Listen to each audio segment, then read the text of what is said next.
Y atención, el presidente argentino Javier Milei arremetió contra la Organización de las Naciones Unidas, acusándola de hipocresía en la defensa de los derechos humanos. Según Milei, la ONU contradice sus principios al permitir que dictaduras como las de Cuba y Venezuela formen parte de su Consejo de Derechos Humanos, a pesar de los regímenes autoritarios y represivos que ejercen en sus países. Además, criticó que naciones con severas restricciones hacia las mujeres como Irán pueden tener un asiento en el Comité de Eliminación de la Discriminación, destacando la ironía de que se condene la discriminación mientras se permite que tales países formen parte de instancias decisivas. Vamos a mirar al loco Milei. Los representantes de los distintos países que le integran y todos los ciudadanos del mundo que nos estén mirando. Buenas tardes. Para aquellos que no lo saben, yo no soy político, soy un economista liberal libertario, que jamás tuvo la ambición de hacer política y que fue honrado con el cargo de presidente de la República Argentina frente al fracaso estrepitoso de más de un siglo de políticas colectivistas que destruyeron nuestro país. Este es mi primer discurso frente a la Asamblea General de las Naciones Unidas y quiero aprovechar para, con humildad, alertar a las distintas naciones del mundo sobre el camino que están transitando hace décadas y sobre el peligro que implica que esta organización fracase en cumplir su misión original. No vengo aquí a decirle al mundo lo que tiene que hacer. Vengo aquí a decirle al mundo, por un lado, lo que va a ocurrir si las Naciones Unidas continúan promoviendo las políticas colectivistas que vienen promoviendo bajo el mandato de la Agenda 2030, y por el otro, cuáles son los valores que la nueva Argentina defiende. Javier Milei arremetió contra la Organización de las Naciones Unidas, ONU, acusándola de hipocresía en la defensa de los derechos humanos. Según Milei, la ONU contradice sus principios al permitir que dictaduras como las de Cuba y Venezuela formen parte de su Consejo de Derechos Humanos, a pesar de los regímenes autoritarios y represivos que ejercen en sus países. Además, criticó que naciones con severas restricciones hacia las mujeres, como Irán, puedan tener un asiento en el Comité de Eliminación de la Discriminación, destacando la ironía de que se condene la discriminación mientras se permite que tales países formen parte de instancias decisivas. Los representantes de los distintos países que le integran y todos los ciudadanos del mundo que nos estén mirando. Buenas tardes.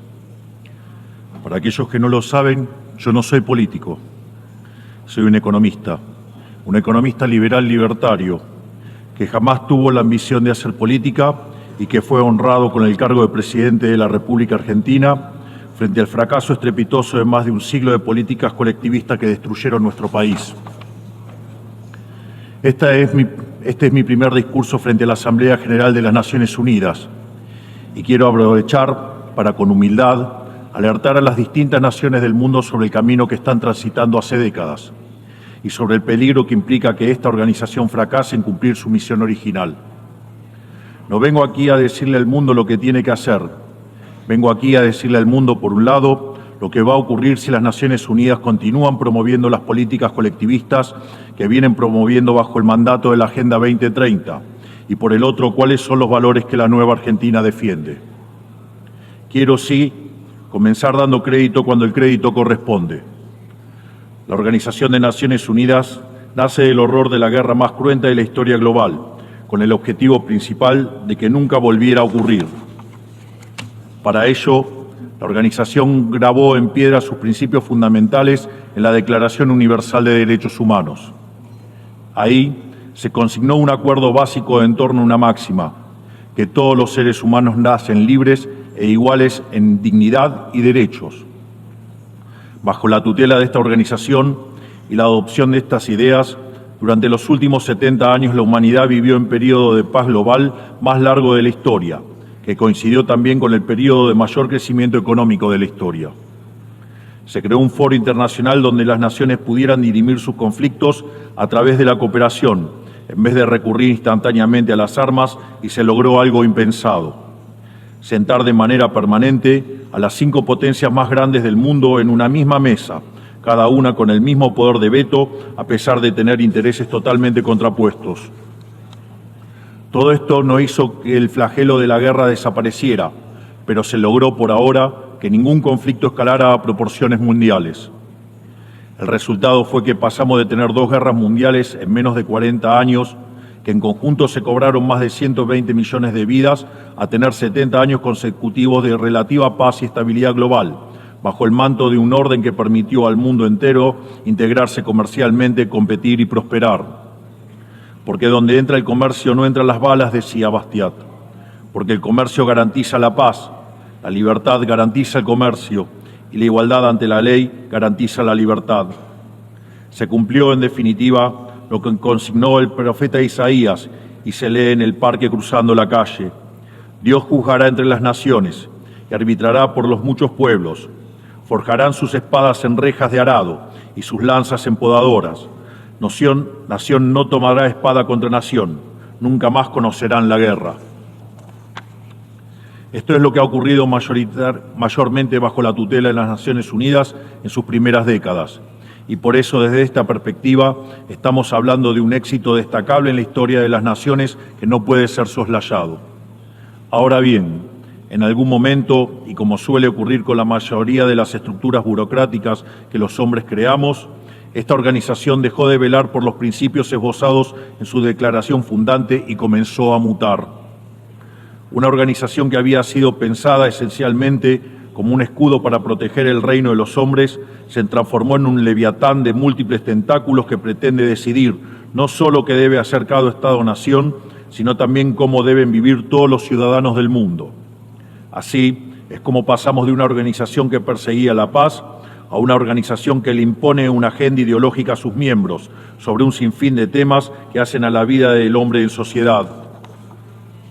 El modelo de Naciones Unidas que había sido exitoso, cuyo origen podemos rastrear en las ideas del presidente Wilson, que hablaba de la sociedad de paz sin victoria y que se fundaba en la cooperación de los Estados-nación, ha sido abandonado.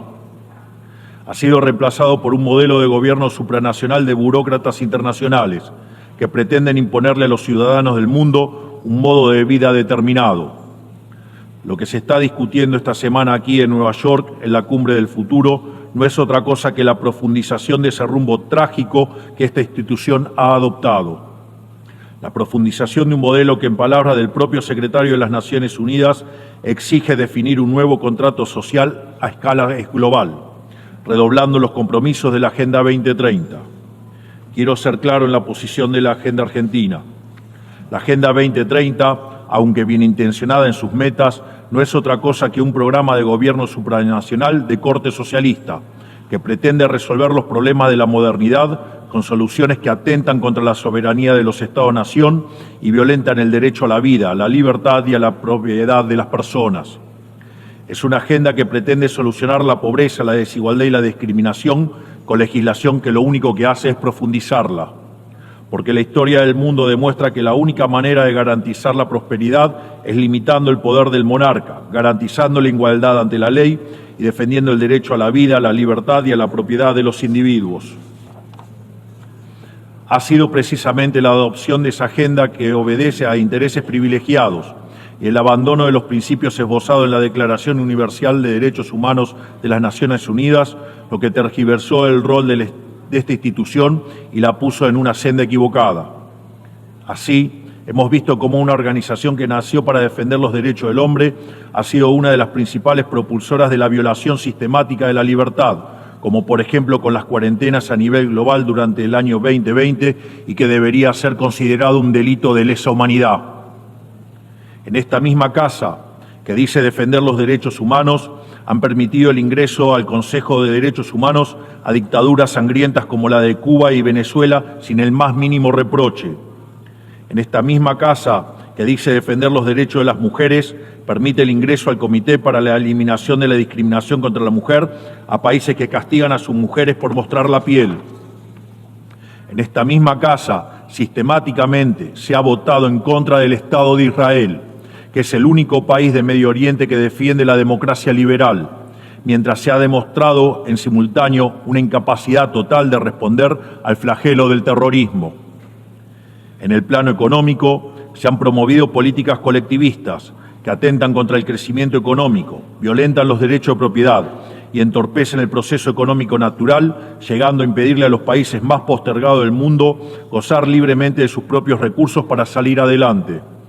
Regulaciones y prohibiciones impulsadas precisamente por los países que se desarrollaron gracias a hacer lo mismo que hoy condenan. Se ha promovido además una relación tóxica entre las políticas de gobernanza global y los organismos de crédito internacional, exigiéndole a los países más relegados que comprometan recursos que no tienen en programas que no necesitan, convirtiéndolo en deudores perpetuos para promover la agenda de las élites globales.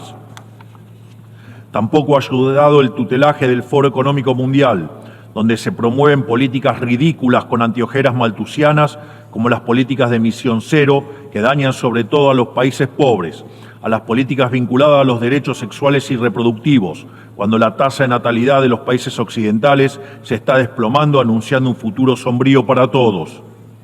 Tampoco la organización ha cumplido satisfactoriamente su misión de defender la soberanía territorial de sus integrantes, como sabemos los argentinos de primera mano en la relación con las Islas Malvinas.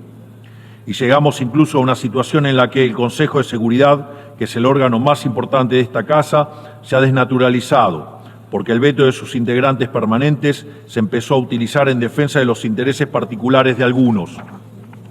Así estamos hoy, con una organización impotente en brindar soluciones a los verdaderos conflictos globales, como ha sido la aberración y aberrante invasión rusa a Ucrania, que ya le ha costado la vida a más de 300.000 personas, dejando un tendal de más de 1 millón de heridos en el proceso. Una organización que en vez de enfrentar estos conflictos, invierte tiempo y esfuerzo en imponerle a los países pobres que cómo y deben producir, con quién vincularse, qué deben comer y en qué creer, como pretende dictar el presente pacto del futuro. Toda esta larga lista de errores y contradicciones no ha sido gratuita, sino que ha redundado en la pérdida de credibilidad de las Naciones Unidas ante los ciudadanos del mundo libre y en la desnaturalización de sus funciones. Por eso, quiero hacer una advertencia. Estamos ante un fin de ciclo. El colectivismo y el postureo moral de la agenda woke se han chocado con la realidad y ya no tienen soluciones creíbles para ofrecer a los problemas reales del mundo. De hecho, nunca las tuvieron. Si la Agenda 2030 fracasó, como reconocen sus propios promotores, la respuesta debería ser preguntarnos si no fue un programa mal concebido de inicio, aceptar esa realidad y cambiar el rumbo.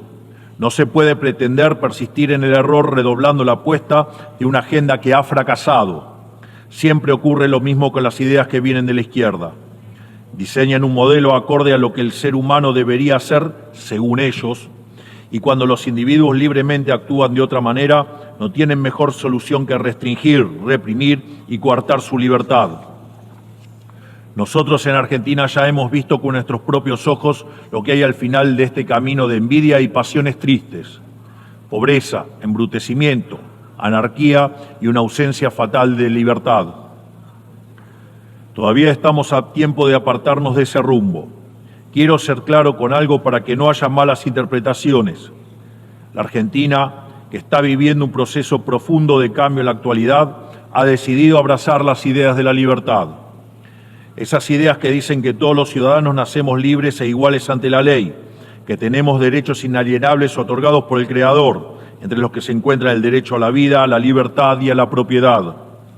Esos principios que ordenan el proceso de cambio que estamos llevando adelante en la Argentina son también los principios que guardarán nuestra conducta internacional a partir de ahora. Creemos en la defensa de la vida de todos. Creemos en la defensa de la propiedad de todos. Creemos en la libertad de expresión para todos. Creemos en la libertad de culto para todos. Creemos en la libertad de comercio para todos. Y creemos en los gobiernos limitados, todos ellos. Y como en estos tiempos lo que sucede en un país impacta rápidamente en otros, creemos que todos los pueblos deben vivir libres de la tiranía y la opresión, ya sea que tome forma de opresión política, de esclavitud económica o de fanatismo religioso. Esa idea fundamental no debe quedarse en meras palabras, tiene que ser apoyada en los hechos, diplomáticamente, económicamente y materialmente, a través de la fuerza conjunta de todos los países que defendemos la libertad. Esta doctrina de la nueva Argentina no es más ni menos que la verdadera esencia de la Organización de las Naciones Unidas, es decir, la cooperación de Naciones Unidas en defensa de la libertad. Si las Naciones Unidas deciden retomar los principios que le dieron vida y volver a adaptar el rol para la que fue concebida, cuente con el apoyo inclaudicable de la Argentina en la lucha por la libertad. En su discurso, Milei subrayó la falta de coherencia en los organismos internacionales, afirmando que muchos de estos países que deberían ser sancionados por sus abusos son en cambio legitimados por la ONU con puestos claves. Según el político argentino, esta situación refleja una profunda crisis de valores en el ámbito internacional y socava la credibilidad de la organización. Sus críticas forman parte de una visión más amplia en la que Milei cuestiona las instituciones globales, asegurando que están alejadas de los ideales de libertad y justicia que promulgan mientras promueven intereses políticos selectivos. Milei, ni tu ley ni su ley, simplemente Milei, un loco más de la derecha neoliberal que no le atina nada. Recuerden suscribirse a nuestro canal. Suscríbete ahora a Hechos Ecuador, para la gente que quiere